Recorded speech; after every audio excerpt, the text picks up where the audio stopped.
It's time to start your morning by taking 5. Here's your host, Matt McMaster.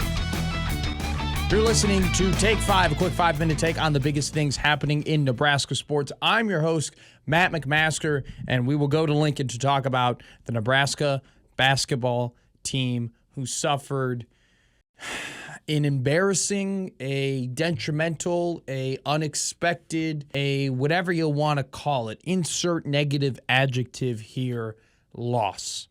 It was a brutal display of basketball, especially within the first 25 minutes of the game on Saturday afternoon as the Nebraska Cornhuskers fell 67-65 to the Minnesota Golden Gophers, a Golden Gophers team that leading up to that game had not led in a game in 76 minutes of basketball at home at Pinnacle Bank Arena, at a place where Minnesota hadn't won since 2000, and it had been over a decade. I think it was 2012 was the last time that Minnesota had won on the road against Nebraska. Yet, the Nebraska Cornhuskers, once again, in this final stretch of the season, a stretch this season where you looked at it as this is going to be the easiest part of the year. Nebraska's going to go through a tough middle, but hey, other than playing Michigan, they're going to end the year playing some of the teams at the bottom of the Big Ten. Your Iowas, your Northwesterns, your Penn States, your Minnesotas, your middling team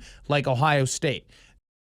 They're going to be able to end the season on a high note, punch their ticket into the NCAA tournament, and hey, maybe they'll even create some momentum going into the Big Ten tournament, and maybe take that momentum and create it going into the NCAA tournament, but that is not where we're at. We are now at the point where Nebraska basketball will play their biggest season, or their biggest game of the season tomorrow at 8 o'clock against Ohio State on Peacock. And Fred Hoiberg will coach in what will be the most important game of his career thus far at Nebraska. And there have been a lot of arguments and conversations about Fred Hoiberg and whether or not he should continue to be the head coach at the University of Nebraska. I want to remind people that they ended the season incredibly strong in the second half of the year, 16-16, off the back of inspirational coaching from Fred Hoiberg, which led him to keep his job. They then parlayed that momentum into a good transfer portal class and going to the NCAA tournament, having a shot to win their first NCAA tournament game, creating a team that cultivated the eyes and just want to see a winner from the Nebraska fan base, an incredibly likable team that fell to Texas A&M in the first round of the NCAA tournament, but yet still parlayed the momentum he had from a year before into an incredible season last year. And now, after winning the 2024 Big Ten Coach of the Year, he's now at the point where people are talking about whether or not he should continue to have his job. And it really boils down to this. I believe in Fred Hoiberg, the coach. I do. That press that was his call that he installed against Minnesota on Saturday put them back into the game, right? They created turnovers and got a bucket, but it created momentum.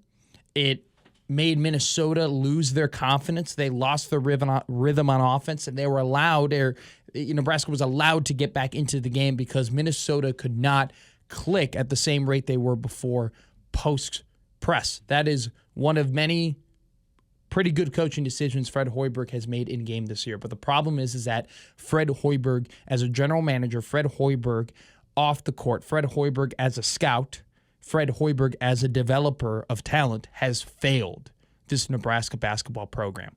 This transfer portal class, which was brought in to help support and add pieces around the two alphas, which have been suspect at times this season, Jawan Gary and Bryce Williams, have completely failed. And they have not, number one, been the players they were advertised to be, and they haven't gotten better throughout the season. And the only person to really blame is Fred Hoiberg.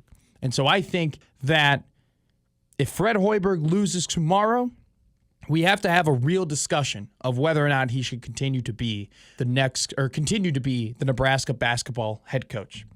But if he wins tomorrow, we still need to have the convo, and I still will bang on the table and say there needs to be a full audit of this program. There needs to be a full analysis as to why certain things went wrong this year, not only from because The problems that we're talking about now that this team is suffering from that made them lose to Minnesota is the same problems they had in January. It was the same. Fred Hoiberg is a broken record talking about the same thing that he thought was ailing his team about 2 months ago. So there's also a problem within. There's a problem with the fact that those players aren't receiving that message and nothing has changed. That it's on its own.